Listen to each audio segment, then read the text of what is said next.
All right, guys, that was a pretty crazy warm-up, right?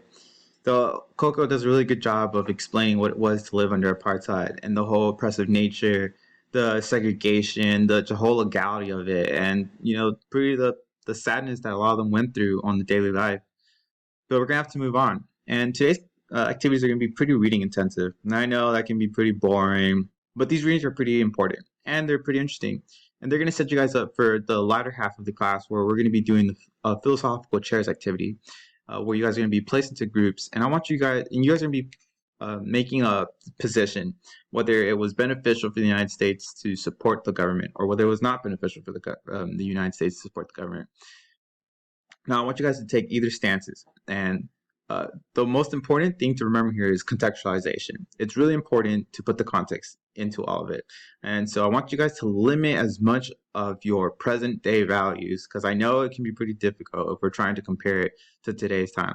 But we have to remember the context of the height of the Cold War, support of the US government, anti-communist movements. So I want you guys to keep that on in mind. So the first document that you guys are going to be reading is the Truman Doctrine. And if you got, there's a link to the video of Truman giving the speech to Congress if you want to listen while you're reading along. And again, I want you guys to highlight as you're reading, make notes, because this is going to really benefit you at the end of the latter half of the class when we're doing the debate. And there you'll see an image here of Truman giving that speech to Congress.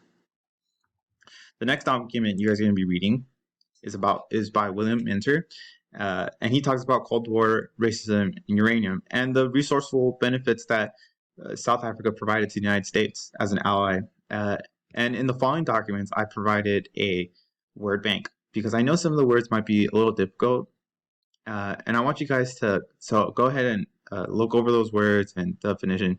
But if you guys find any other words that might be hard for you guys to understand, go ahead and highlight it and put a star next to it.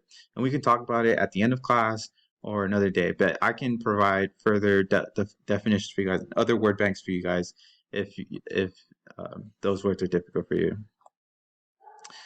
So the second document, or the third document that we're going to be reading is another journal excerpt, and it talks about the economical benefit that South Africa provided, not only just to the United States, but to France and Great Britain.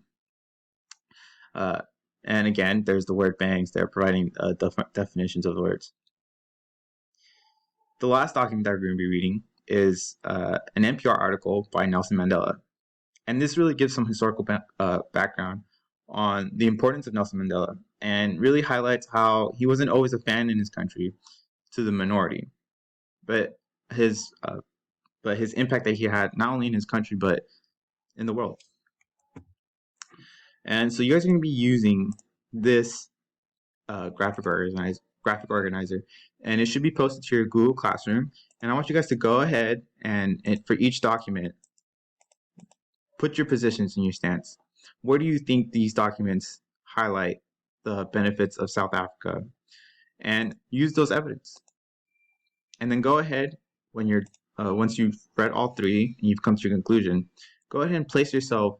Where do you think South Africa most benefited Western countries, specifically the United States?